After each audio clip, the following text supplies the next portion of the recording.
Hello, friends. I'm Dr. Sandeep Prakash Joshi, head of the Postgraduate University Department of English at Sant Gadge Baba Amravati University. I welcome you all to the virtual center of from campus to college and community channel, virtual C4 channel, where we have organized for you a web series on the theme of COVID-19 pandemic. Friends, as you all know, the COVID-19 pandemic has overtaken the world with overwhelming rapidity and force and has influenced millions of lives across the globe. It has created huge impact on the world economy and has affected people in all sections of society, irrespective of race, religion, class, gender, and age. The viral assault has been so sudden and so massive that we have been caught unprepared and unawares and have found ourselves literally gasping for breath. Even as we remain clueless regarding the overall impact of the virus on the future of humanity, the virus is growing and spreading with every passing day. In such a scenario, where there is hardly any medicine or effective vaccine available, only knowledge and information can serve as weapons in the fight against pandemic. With this in mind and the inspiration of our Honorable Vice Chancellor, Dr. Muralidhar Sandekar, we have organized a web series where scholars and intellectuals from different fields come and share their knowledge and understanding and thus enlighten us so that we can brace ourselves against the attack of the virus.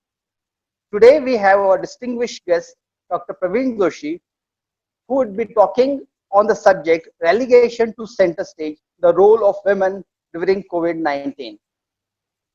But before I formally invite him, let me introduce him to you. Dr. Praveen Joshi is presently working as the director of Prerna College of Commerce and Science, Nagpur. He has earlier worked as in the D.R.B. Sindhu Mahavidyalaya, Nagpur, as the head of the English department and as vice principal. He is the ex-member of the BOS English at Nagpur University. He is the member of the Research Publication Committee. He is also the president of the Forum of Creative Writers in English. Along with this, he is the editor of Dewdrops, a literary journal. He has been honored with Bharat Shiksha Ratna Award as well as the Social Amity Award. He has overall authored 3 books and published as many as 60 research papers at various national and international levels. So I welcome Professor Dr. Praveen Joshi to start his subject.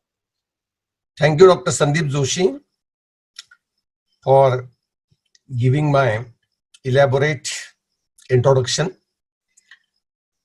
And thank you the team of Sant Gadge Baba Amravati University that has organized this wonderful series of lectures for the benefit of teachers as well as students. I am really thankful to the Vice Chancellor, Amravati University, for providing me this platform to voice my views before the participants. It is really a pleasure to address the participants who belong to the teaching fraternity as well as those who have scholarship to their credit. Today, my topic is from relegation to center stage, the role of women during COVID-19. Friends, as Dr. Sandeep Joshi has rightly said, that coronavirus is proving fatal for the entire world.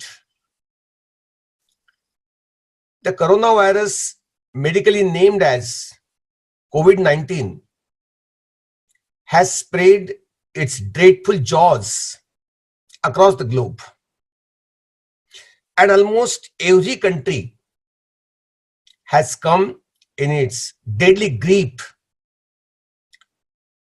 and it is spreading its tentacles not only across the countries, but within countries, almost all the areas, all the regions, all the districts, and millions of people have been badly affected with this virus.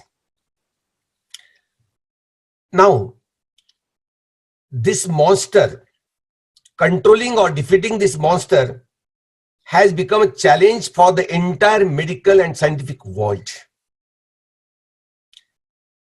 Almost every country is grappling with this most contagious disease and groping in the dark to find out the solution. But at present, there seems no immediate solution in sight. What is going on around in the world is only trial and error method. Certain researches are going on, certain experiments are going on. Some experiments have been made on animals, on rats, and now on human beings also. But the conclusive medicine so far is not available with us. So we are really in the hands of our fate. What happens next, we don't know. Who will get the infection, we don't know.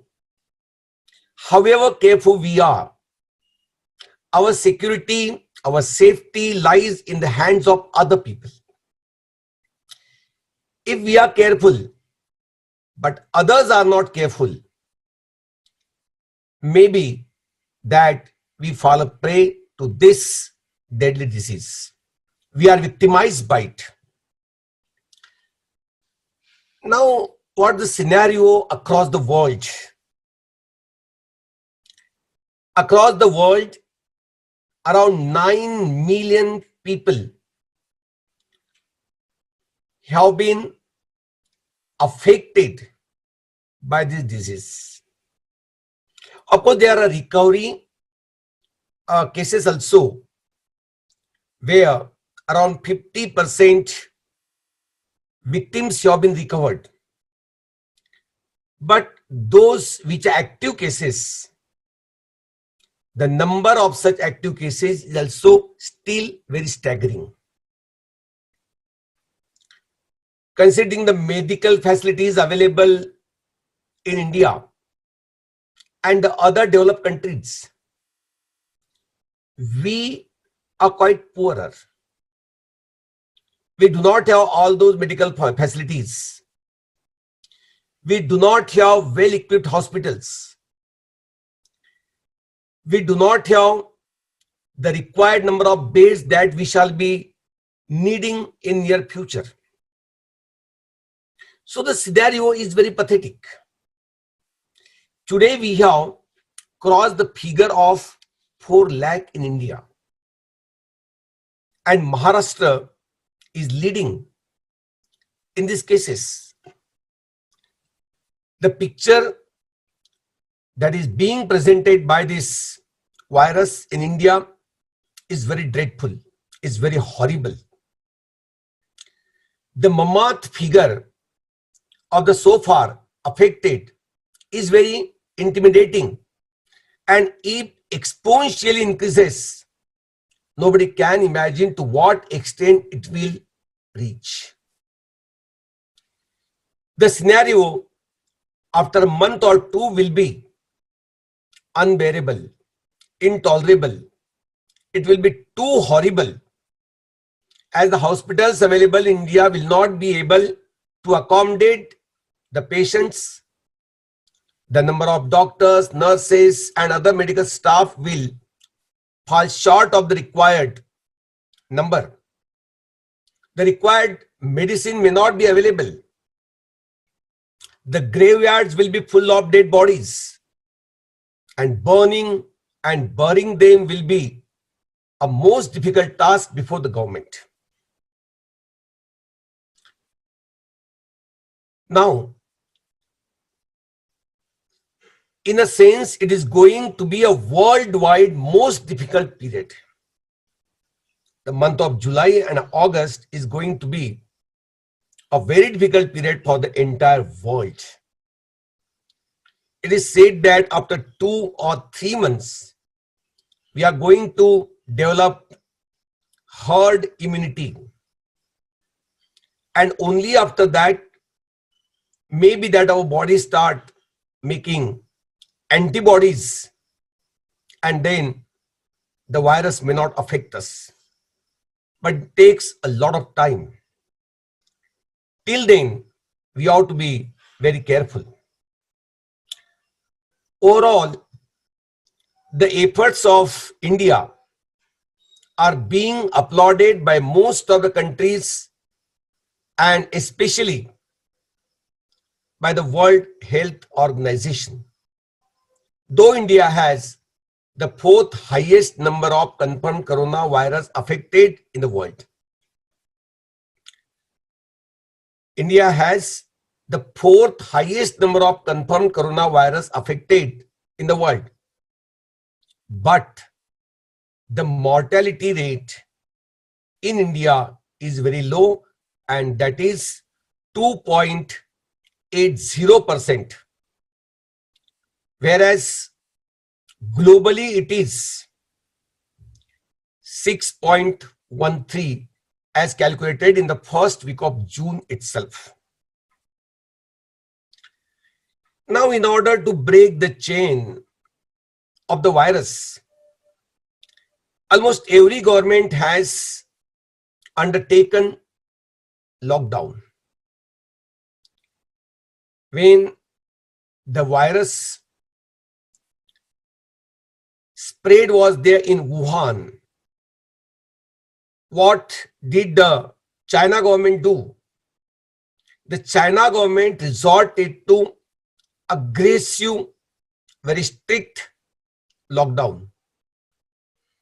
The idea of lockdown has come to us or spread across the world from Wuhan itself. As the virus has spread from Wuhan, the idea of lockdown also has spread from Wuhan only. Since the Chinese government has successfully managed to control the spread of the virus through lockdowns, almost every government has done the same, and India has also followed other countries. And therefore, the mortality rate in India is quite low, that as I earlier said, 2.80% of the total number of patients. The lockdown that started on 24th March and extended almost for 78 days or more than that. And in other states, in some states, is still going on. As in Maharashtra, we have it up to 30th June. In Punjab, it is extended up to 30th June. And many states have still that lockdown going on, though the central government has started unlock phase 1. So,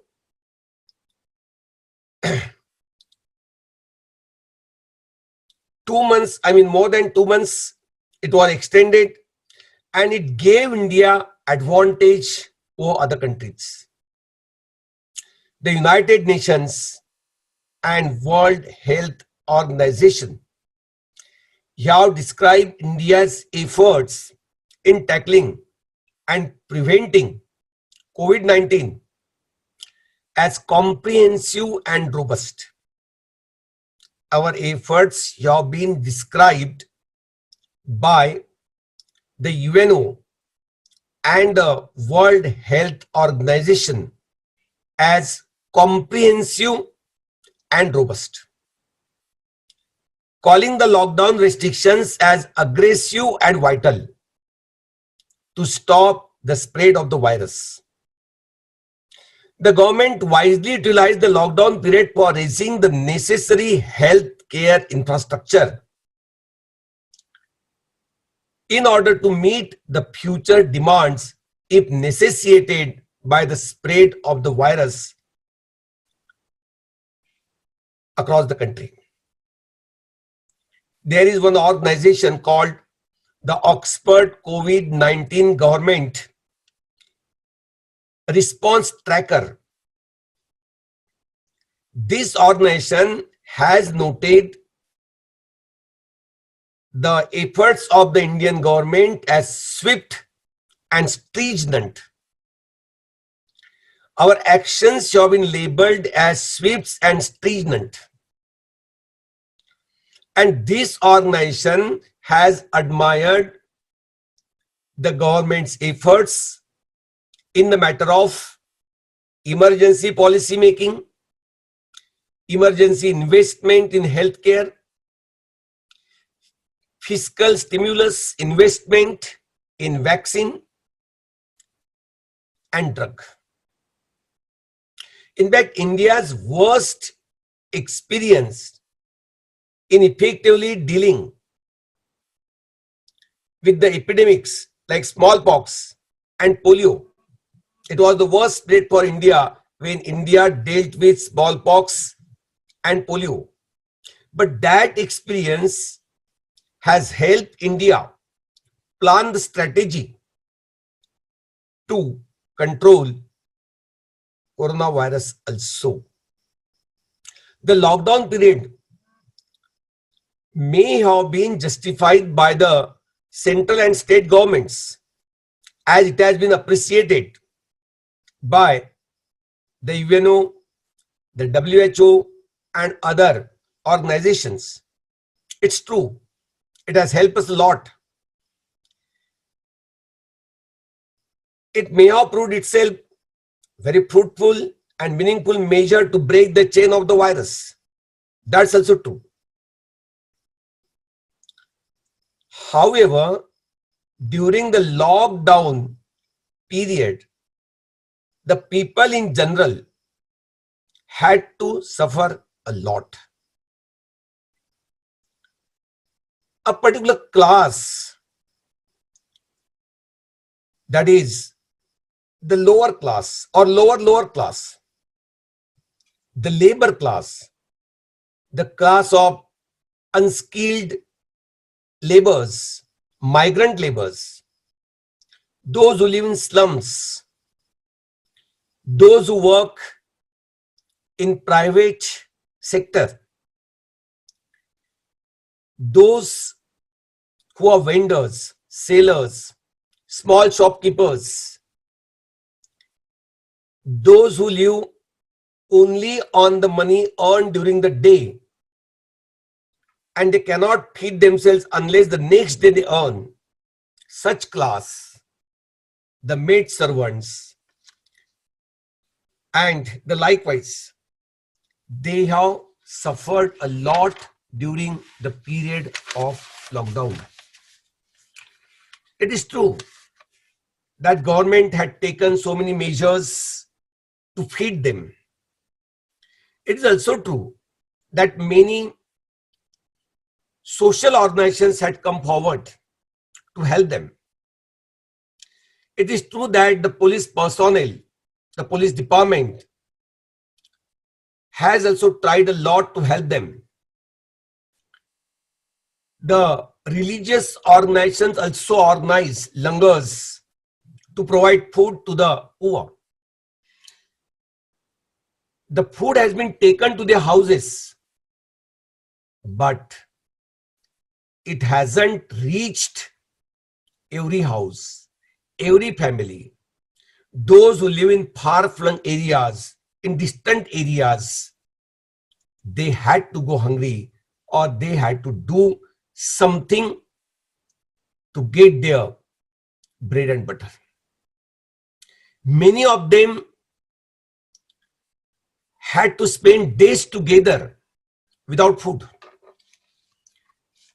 because there was a kind of disorder, there was a kind of disorientation everywhere. The migrant laborers who were not paid by the masters, by the owners of the industries, by the contractors, by the employers, they had only two options available with them.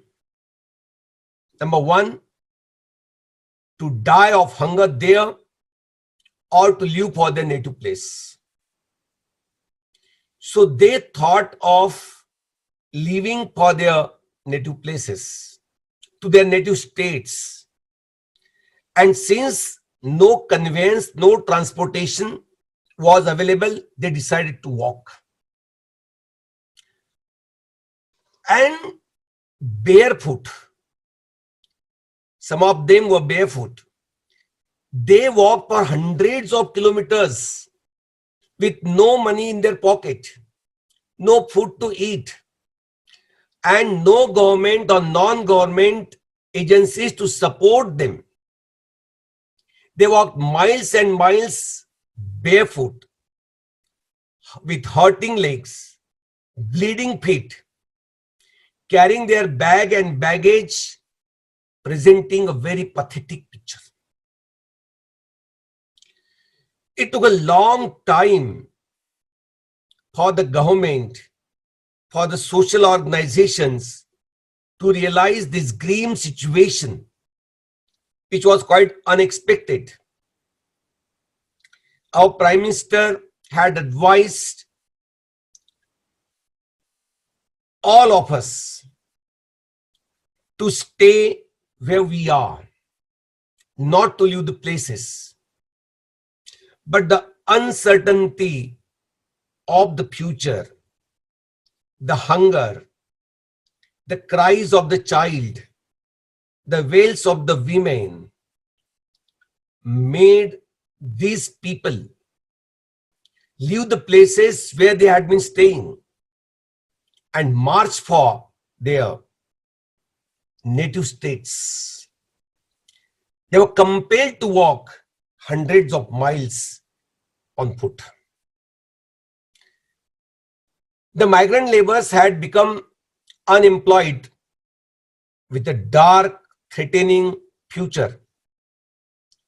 Their existence itself was challenged. The number of women and the number of children was much more in suffering than men. Here also during COVID-19, most of the women have been at the receiving end.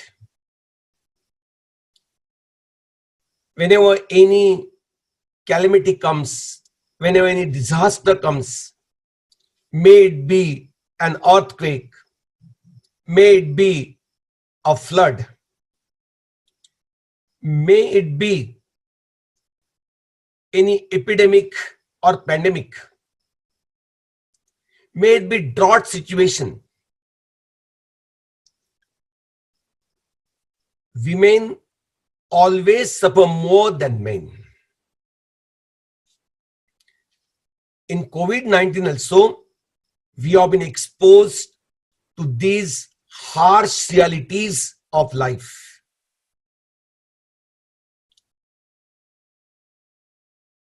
Throughout the history of mankind, we have seen that women have suffered more. If we remember the scenario of partition that took place in 1947 between India and Pakistan,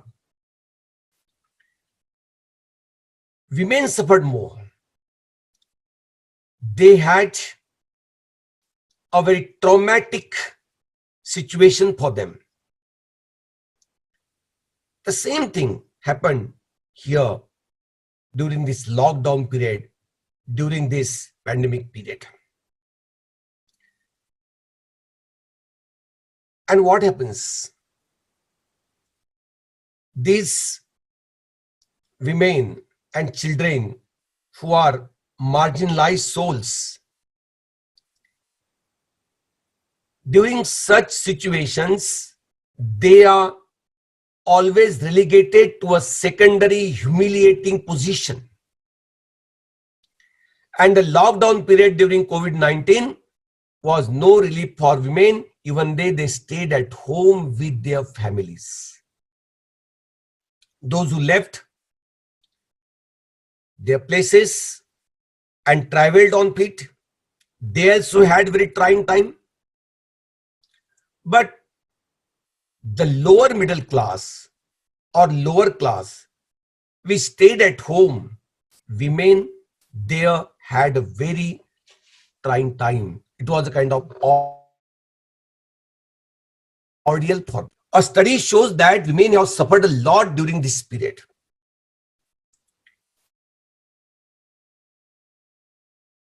We will just think over what was the impact of lockdown on women. In spite of constitutional guarantee of freedom to women at par with men, the inequality between men and women, the gender discrimination, the gender bias attitude, and the secondary position granted to women in family and in society have not so far come to an end. Feminism has spread worldwide, true, and it has made a positive impact on the issues related to women. That's also true. And there is a lot of improvement in the lives of women and enhancement in their social, economic, and political status. That's also true. But the question arises, the benefits of feminism have reached to how many women and girls of our society? How many have been benefited from this movement? Some picture has certainly changed. Some positivity in the thinking of men towards women is certainly there. But if we take into consideration to how many women the benefits of the movement called feminism has reached, the figure will be very small. It has reached either the women of elite class or middle class or upper middle class. In lower middle classes or lower classes or the lowest classes, the condition of women remains the same even today. And that's the fact we can never deny.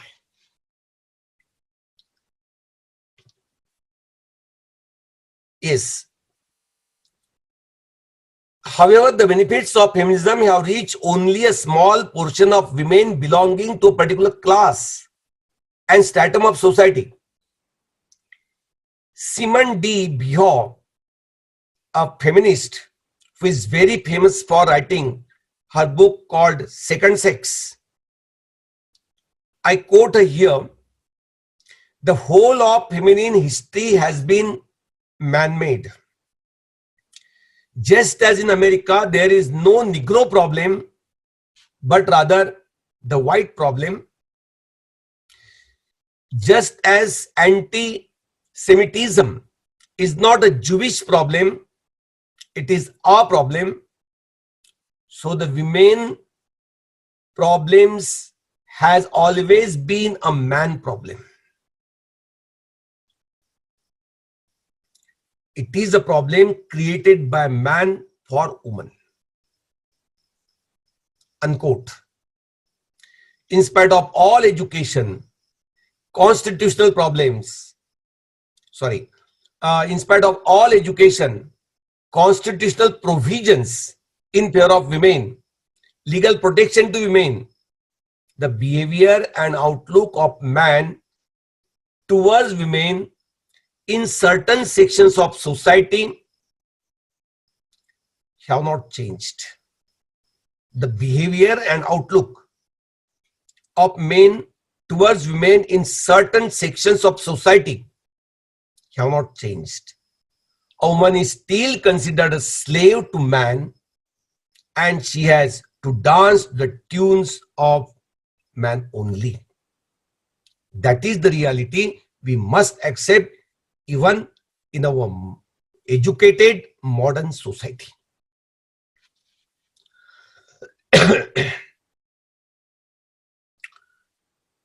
The COVID-19 crisis has potentially far-reaching long-term negative impact on women and children around the world. Whenever women suffer, the co-sufferers are children. That's the universal fact. The impact is very devastating.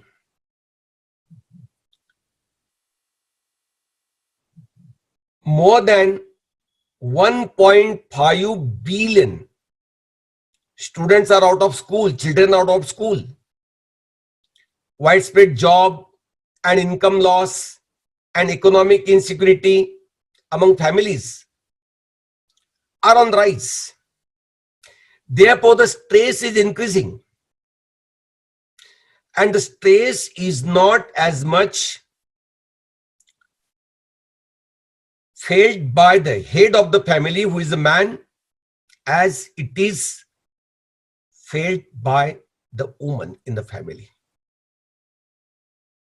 Whenever anything wrong happens in the family, it's the woman who takes more stress, who takes more tension. The frustration of man also is shared by woman. And sometimes out of frustration, the woman becomes the victim of man's frustration. So burden, the tension, the stress is more on women. During this lockdown period, the cases of domestic violence have increased. If you take the state-wise data, you will find that almost 30% cases of domestic violence have increased. Almost in every state, the average may differ, but we take into consideration the whole of India, we find that 30% cases of domestic violence have increased, and the victims are women only. Why this domestic violence has recorded a tremendous rise during this lockdown period? Because all at home, men are at home, women are at home, children are at home. Within family, that social distancing cannot be observed. There are economic uncertainties. Economic uncertainties have given rise to anxieties. Addition is the anxiety caused by the fear of getting infected. And man, whenever under tension, whenever under stress, he will always pour his frustration, pour his anger on the woman in the family. In fact, domestic violence has increased globally, but in India it is more. The pandemic and the lockdown are trying times for every individual, but for the already vulnerable group, the women and young children, specifically young girls, the time is worst.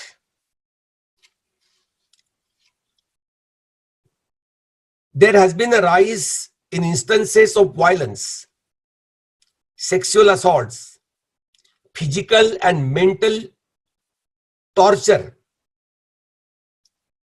on women. The National Commission for Women has recorded a more than twofold rise in gender-based violence.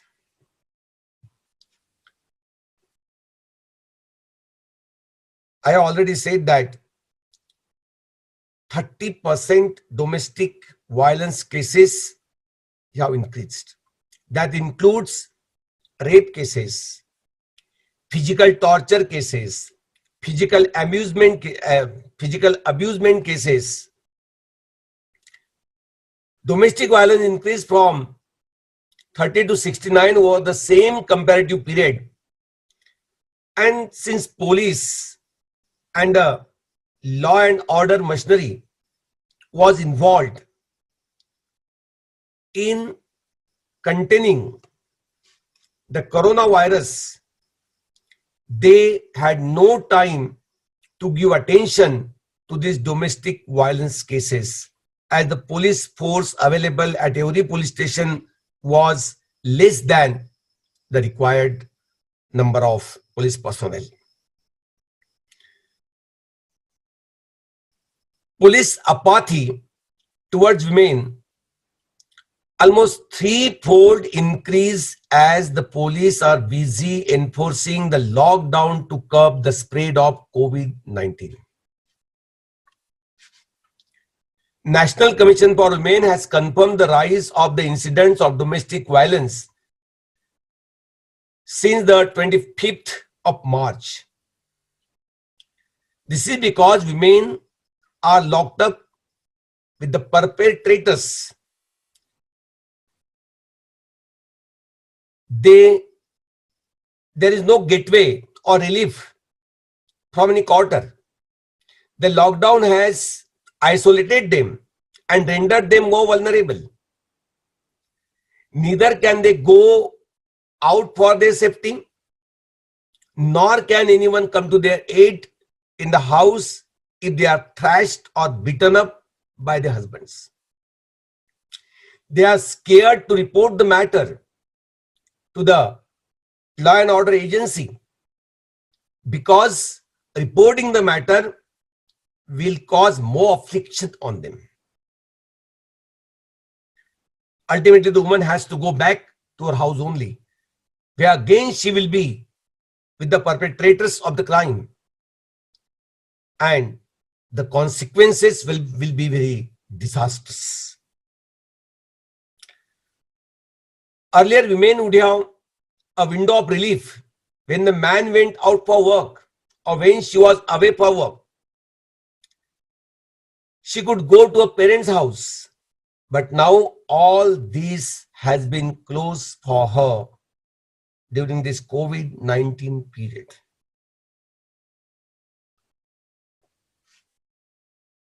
Somebody might suggest that why doesn't she come out of such cruel relationship, this brutal relationship? It is also not that easy. Children are there. She has to take care of children. Elderly people are there in the family. She has to take care of elderly people also. And her own safety and security, these issues are also very important for her. So, woman is socially, religiously, emotionally, as well as financially a kind of victim of this system, which you have seen during lockdown, that is on account of the COVID-19. Even in cases where the woman is earning, the assets are usually held in the man's name. the social stigma of a broken relationship, the social cover of husband that helps women keep unwanted attention at bay, the overweening concern for her kids' future that outweighs her own well-being, the fear of being rendered homeless, and all such considerations will never allow a woman to walk out of the brutal relationship that she has to bear inside the house. So, in this way, women are relegated to a secondary position, and this harsh reality has become more evident during this lockdown period, as many more cases of domestic violence have come to the fore.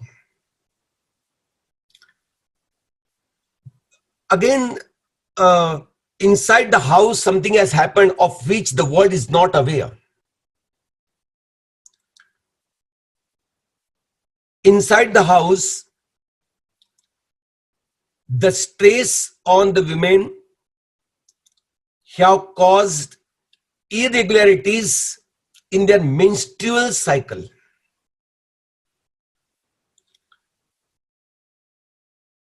Unbearable tension has told upon her health. She has developed many health issues. Many women could not buy contraceptives, oral contraceptives during these days, and therefore around 6 lakh unwanted pregnancies have taken place during this lockdown period. And having any unwanted pregnancy is also torture for the woman. Psychologists say that during this period, hundreds of women have lost their mental balance and they have gone into depression. But the family does not understand that the woman is in depression. So the atrocities continue and she goes deeper into depression. And the result will be that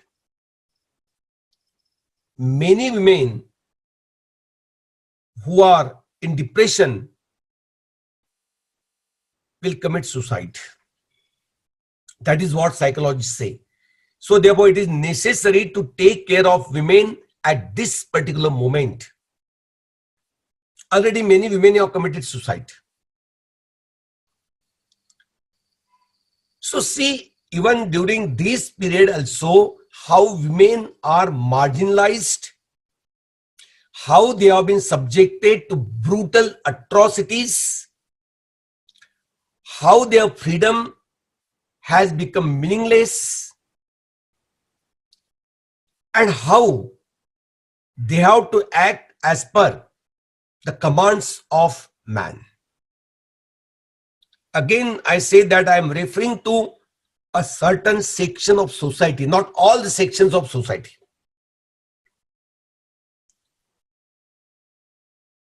I have initially only made it clear that these cases have occurred more in lower middle class, lower class, lower class, and the lowest class of the lower class,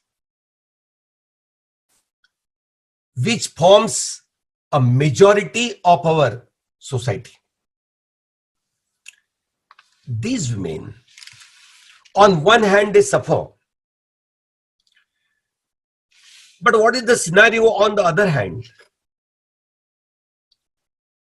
My topic is from relegation to the center stage. how during COVID-19 these women have occupied a center stage. Now, during COVID-19, women are at the forefront. Women are at the forefront of the battle against the pandemic, as they make up almost 70% of the healthcare force, exposing them to greater risk of infection. But still, they do not hesitate to offer their services. Women doctors, nurses, cleaning workers, the women force is up to 70% offering their services during COVID-19.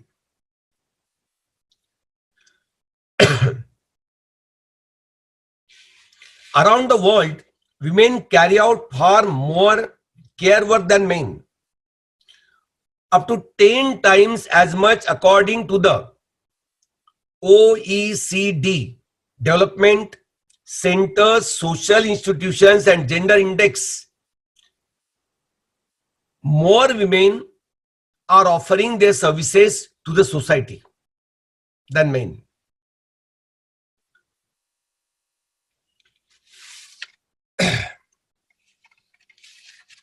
Now take the example of Orissa. What is happening in Orissa? 7 million women belonging to 6 lakh self-help groups under Mission Shakti in Odisha have been fighting COVID-19. Their efforts are a milestone not only in women's empowerment but also an insight into how women of this great nation have always risen to depict inimical forces threatening lives and livelihoods. 7 million women from Orissa belonging to self-help groups have dedicated themselves to serving the patients of COVID-19 in different categories, in different capacities, providing food to the family of COVID-19 patient is also serving the patient. Providing food to the area from where a COVID-19 patient has been caught and taken away by police. Providing food to that area also is helping the COVID-19 patients. So these self-help groups are helping society in every possible way during lockdowns and during this pandemic situation. Our finance minister, an iron lady as she's called, she has been very efficiently managing the economic machinery and trying to take a number of steps to give relief to the society. She is at the center stage. One thing has been noticed, that wherever the heads are women in any nation, their COVID-19 has been efficiently controlled. They have come to the center stage. They have taken up the responsibility of their state, of their nation. They have taken all possible measures to contain the disease. to check the spread of the virus. We can cite many examples from many countries.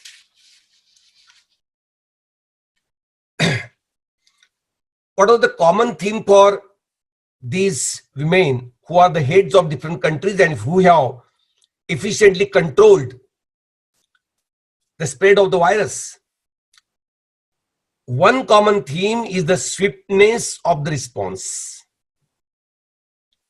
Women leaders took the coronavirus seriously and did not underestimate the risk, unlike, say, US President Donald Trump.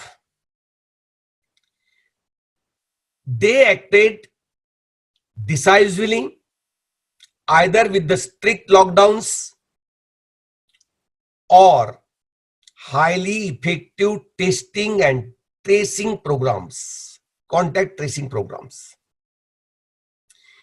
Wherever women are the heads of the nation, they have imposed very strict measures, may it be a lockdown period, may it be the case of testing, or may it be the case of tracing the contacts of the patient. There are some examples, and the first one I would like to cite, that is of Finland. Finland has very well controlled the spread of the virus. There the president is Sanna Marin. She is the youngest prime minister in the world at present. She is only 34 years. She took office only 6 months ago, around the time the virus emerged in China. Following a strict lockdown from March 18 onwards, Finland has managed to contain the outbreak, recording fewer than 7,000 cases. Now the country is set to reopen. It has already reopened on 1st June. Restaurants are open, theaters are open, bars are open, cinemas are open. And everywhere there is freedom for the citizens to go and enjoy their life.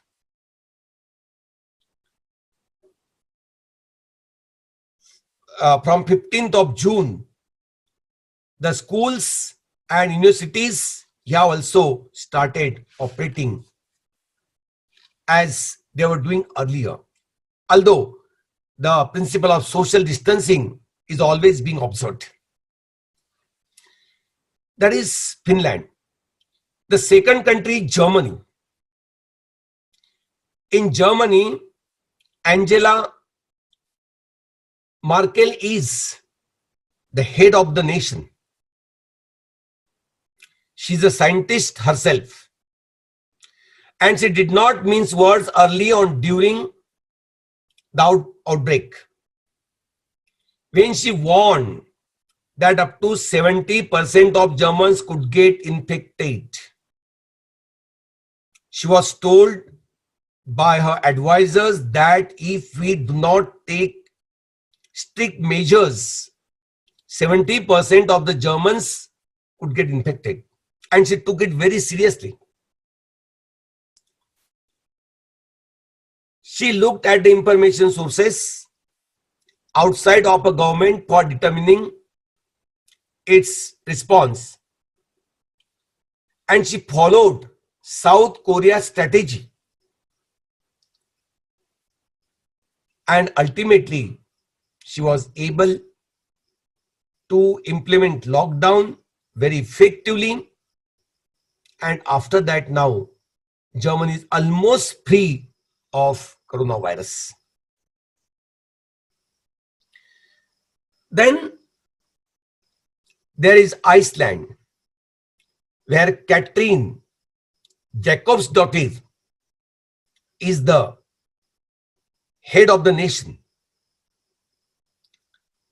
Her rapid response to COVID-19 has been instrumental in Iceland recording the lowest death rate in Europe. The country has tested more people per capita than any nation. There was aggressive testing undertaken by the government in Iceland. Iceland joined hands with Decode Genetics, a biopharma firm, to begin COVID-19 testing as early as in March. In March itself, aggressive testing had started in Iceland. This aggressive testing and tracing practices allowed the country to avoid strict lockdowns, and now the country is expected to open for the tourist maybe in the next week or very soon. These women heads, they have come to the center stage and they have managed very well the check on the spread of the disease. It is the same case we find in Denmark, the same case we find in New Zealand. From the outset, New Zealand was determined to wipe out the virus altogether. The Prime Minister, Jacinda Ardern, had a motto of go hard and go early. She put the country under an aggressive lockdown as soon as 100 people tested positive. Daily new infections plunged in April to single digits from a peak of 89, and Ardern has allowed business and schools to reopen. The duration of lockdown has been much shorter than any other country in the Pacific. The same thing happened with Taiwan, where the head is a woman, and Taiwan is very near Wuhan. The distance between Taiwan and Wuhan is very little. So Taiwan, in fact, has been more prone to the spread of the virus since it borders with Wuhan. But there, Tsai Ing-wen, who is the Prime Minister, she took very strict measures. The country of 24 million has recorded just 441 cases and only 7 deaths. Using the experience of Vice President and former Health Minister Chen Chin-jen, a Johns Hopkins University trained epidemiologist, President Tsai Ing-wen and her administration were able to overcome the pandemic without a full lockdown. The lockdown was only partial. And now, Taiwan is almost free from this virus. On one hand, we find that women of particular class in India, in the world, are really relegated, are suffering. On the other hand, we find that women have taken up the center stage and are trying to save this world. The lessons from these women who are the heads of their country, we must learn. what they have done is that they have not entertained any other consideration and focus only on one consideration, that we must save the nation from the spread of the coronavirus. They have focused their attention only on this issue, and they did not allow the attention to be diverted to other issues. And ultimately, they have won. So the world must learn from women. And since women have been doing a lot for this world, it is necessary for us to grant the freedom, the equality at par with men, and we must grant them all the rights that as a human being they must get.